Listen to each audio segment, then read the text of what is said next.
Hi, Jordan. Thank you for joining me today. I'm really excited to be talking with you. And it's a pleasure be here with you guys today as well.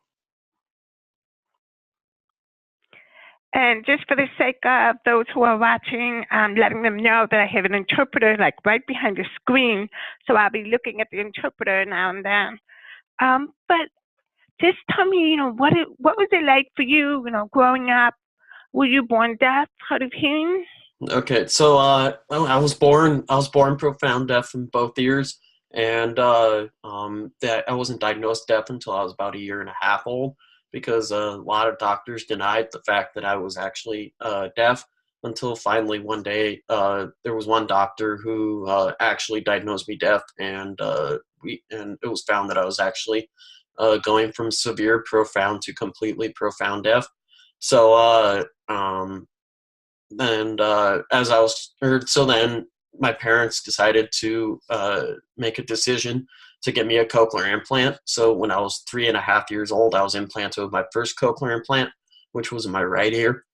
And then I went through several years of intensive speech therapy to work on my language development due to the delay in language development, as I spent the first 3.5 years of my life in complete silence and no exposure to human communication.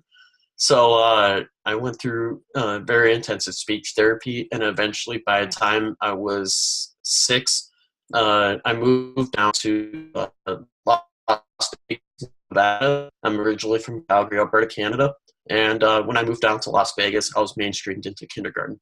And so I was essentially in a classroom with the other students that did not have hearing loss, and it was just the general population students. And then I went through all the way through to 5th grade. I did use a speaker system when I was in the classroom to help amplify the teacher while they were teaching. But after my 5th grade year, when I went into middle school, I no longer needed any assistance as it comes to uh, um, hearing loss devices or anything other than my cochlear implants. And when I went through middle school, I didn't use any speakers or anything. I was essentially just another kid in the classroom, just like anybody else. And when I went to middle school, I went to a special program that's called a magnet school. And essentially, what that is where they try to start students off early into their career field. Now, I always wanted to be an airline pilot long before I could even remember.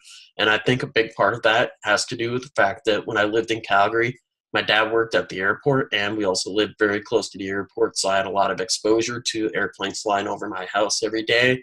And when we went to pick up my dad from the airport from work, I would get to go and see all the airplanes sitting on the ramp. So I think that had a lot to do with my development of my passion into aviation, along with the frequent travel that my family did as I was growing up. So going into middle school, I had already known I wanted to be involved in the aviation industry. And this particular middle school I went to had an aviation program. So I was very excited to go into that program where I started my aviation education, and started developing a lot of that knowledge. And there was another school in Las Vegas that has a magnet program for high school aviation students. And so I got accepted into a school called Rancho High School and to their aviation program, where I did both private pilot and aerospace engineering.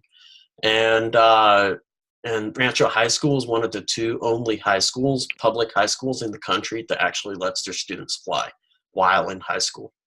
So I got my private pilot's license through the magnet program at Rancho High School. And I also did 4 years of aerospace engineering on top of that. And then and then early on throughout high school, I decided that I wanted to continue my aviation endeavors and make it a career itself, and not just be a private pilot. And having wanting to be a airline pilot for my entire life, I decided to go to university, get a 4-year degree program to become, or to essentially get my commercial pilot's license, and also get a Bachelor of Science in another field, aviation related. So Embry-Riddle Aeronautical University is known as the Harvard of the skies, and that had been my dream school since I was in middle school, because Embry-Riddle is essentially completely aviation oriented. All your classes are aviation oriented, and it's just the right place for somebody with a very strong passion, as myself. So when I was a junior in high school, I went and I did a tour of the campus and everything. I looked at other universities as well, but I was dead set on Embry-Riddle Aeronautical University for a very long time. So after I did the tour and everything, I applied for a couple other schools just to see which other schools I got accepted into, and which scholarships were offered to me, and figure all the finances, as education is not very cheap anymore these days. So I spent my entire senior year deciding which school I wanted to go to, and in the end, I ended up going to Embry-Riddle Aeronautical University. And I received just about enough scholarships to completely pay for my tuition to go to Embry-Riddle Aeronautical University. The only thing I really had to pay for going through university was my flight training costs, which is separate. Now, while I was at Embry-Riddle Aeronautical University, I studied aviation business administration with a flight operations concentration and a flight safety minor. Now, what that means is essentially I'm getting a business degree, but the flight operations concentration still allows me to fly as an airline pilot, and the flight safety minor is essentially because I ultimately want to end up as an air ops safety investigator in the very distant future while I'm flying as an airline pilot. Doesn't mean I'm not going to be flying anymore. It means I'll still be flying, but I'll be a pilot representative when it comes to accident and incident investigation, as that's another big passion of mine is flight safety. And that also leads to, during my time while I was at Embry-Riddle Aeronautical University, I did an internship with flight operations safety at Southwest Airlines, where I got to work with all the safety department teams at Southwest, which included the Flight Operations Safety Assurance Program, which is essentially data recording on the aircraft. I got to work with the Aviation Safety Action Program, which is the voluntary pilot reporting program. So if pilots accidentally did something wrong, they can voluntarily report themselves so that the company knows about it, so we can try to prevent it from happening in the future. I also worked with the fatigue team, so we can make sure that the pilots weren't getting too tired while they were flying. And I also worked with the safety assurance, which essentially dealt with the other safety-related issues when it comes to the operation of the airlines. And it was an extremely awesome hands-on experience. I got to travel on the weekends to all the cities that Southwest flies to with my other fellow interns, and we got to go have fun on the weekends, and we also got to have fun on the internship, as Southwest Airlines has a very family-oriented culture. And I learned a lot of things when it came to that internship. And also another big bonus with working on that internship is I got to fly the simulators at the pilot training center at Southwest Airlines headquarters. So there was a lot of hands-on experience going on while I was working as an intern at Southwest Airlines. And also while I was at university, I had gone into university with my pilot's license already completed, but I had to still work my way to my commercial pilot's license, which is another step towards becoming an airline pilot. There's 3 different types of pilot's license you can have. There's private pilot, commercial pilot, and air transport pilot license. Now, the private pilot just basically means you can take yourself up flying, take friends up flying, but you can't do it for compensation or hire, which essentially means you can't fly commercially, make money, or anything from that. You have to build a little bit extra flight time to get your commercial pilot's license with a little bit extra experience. which is about 250 hours to your commercial pilot's license. That's what I obtained through my university program. Now I'm currently in the stage between my commercial and my air transport pilot's license, and which means I can still fly for small cargo operations, work as a flight instructor, or do search and rescue operations kind of thing to build my flight time to become an airline pilot. So what I'm currently working on right now is to become a certified flight instructor, so that I will be teaching students how to fly. And at the same time, while I'm teaching students how to fly, that flight time that I'm spending up in the air with those students will go towards my total flight time for obtaining my air transport pilot's license. Now, once I have my air transport pilot's license, which will take a couple years to get, I will be able to fly for the regional airlines to obtain the required flight time I need in order to fly for the major airlines. Ultimately, my ultimate goal is to end up with Southwest Airlines. That's amazing. Yeah, it is. And they're fantastic. I believe you will be the first that hard of hearing pilot to be certified for commercial, right? I don't think anybody else has. As far as I know, have they? Yeah. As far as I know, I'm not aware of any other pilots out there who are completely profound deaf and have cochlear implants that fly commercially or with the airlines. But at the same time, there may be some pilots out there who have lost their hearing after they have already become a pilot and received a cochlear implant in one of their ears. But as far as I know, I'll be the first person from birth all up to become completely deaf. So let me ask you, like when you were going through school and going through college, did you have any accommodations?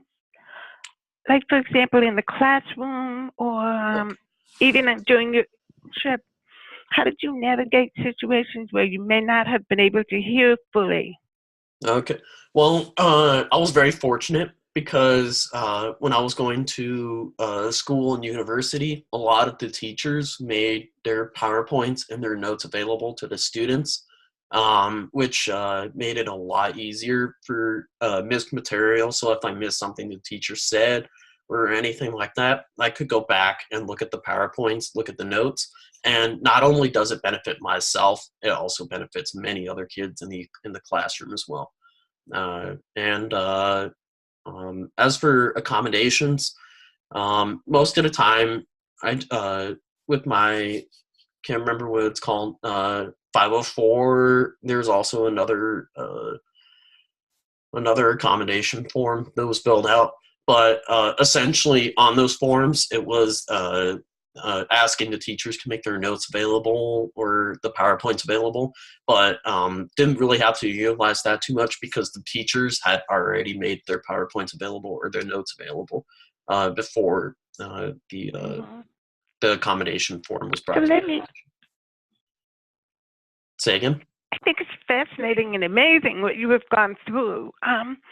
Were there any times where you doubted yourself during this whole process? Or have you been completely 100% confident about the direction you're going in? Or have you encountered people who have made it difficult for you? So fortunately for me, I haven't had too many people that tried to steer me in the opposite direction. However, one of the biggest burdens I had to come over was my FAA medical. So FAA is the Federal Aviation Administration. That's the agency that regulates air traffic, airlines, pilots, and everything.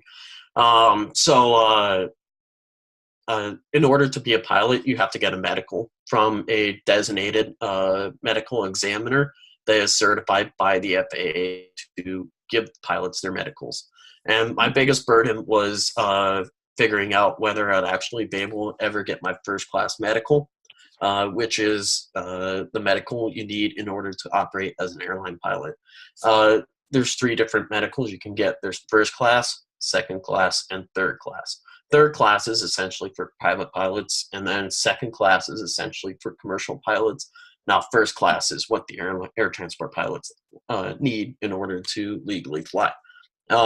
Fortunately for me, though, when I went in for my medical exam, the medical examiner had never put up with the patient with the cochlear implant before.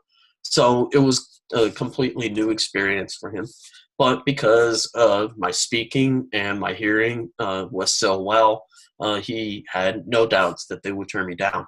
But he still he held on to my medical for a couple days and contacted the FAA office in Oklahoma, and just to make sure that it was okay for him to give me my medical, taking into consideration that my speech and my hearing is very outstanding, and I'm capable of being able to communicate over the radio in the aircraft. That's amazing. Absolutely amazing. I think it's great that you have been so groundbreaking in, setting new paths for deaf and hard of hearing, especially teenagers who have the dream of flying. You're showing them the way. Mm-hmm. So do you have a piece of advice for maybe a deaf and hard of hearing teen who's thinking they want to do something big and maybe they're a little scared or a little afraid? Do you have a piece of advice for them? So I've always been inspired by a Richard Branson quote. It may not be the exact quote, but it goes something along the lines: "There's no better thing you can do with your life than follow your passions and your dreams." And essentially, what that means is you'll the happiest thing.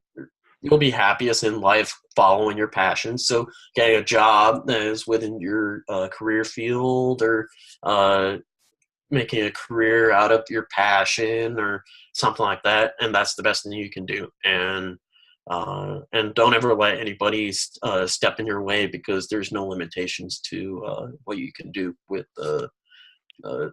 your hearing loss. There's always a way around it. There's always a way to get to where you want to be. And I mean, there are some restrictions in some cases, but you can always find ways to get around those restrictions, and just reach for your goals the best you can. Yeah, and I can tell you, it took a lot of work to get to where I am now, and I can tell somebody you, always has to be the first. Else can do that. So yeah. Someone always has to lead the way. Somebody has to be the first. And I'm not sure. Do you know about Carl Rogers? Say again. Have you heard about Carl Rogers? Carl Rogers, he was the first pilot to fly from New York to LA back in, I think, 1911, 1917. Oh, yeah, I can't remember what it was. Yeah, and he flew the Bimphis, which was built by the Wright brothers. Yep. Mm-hmm. Yeah, and so you're paving the way, and it's amazing. By the way, I absolutely love that quote by Richard Branson. Yeah. Because I work with people to unwrap their passion, so that quote is a great fit. Well, I want to thank you for sharing your story with us today. It's such a pleasure. It's my pleasure. All right, absolutely. Okay. My pleasure.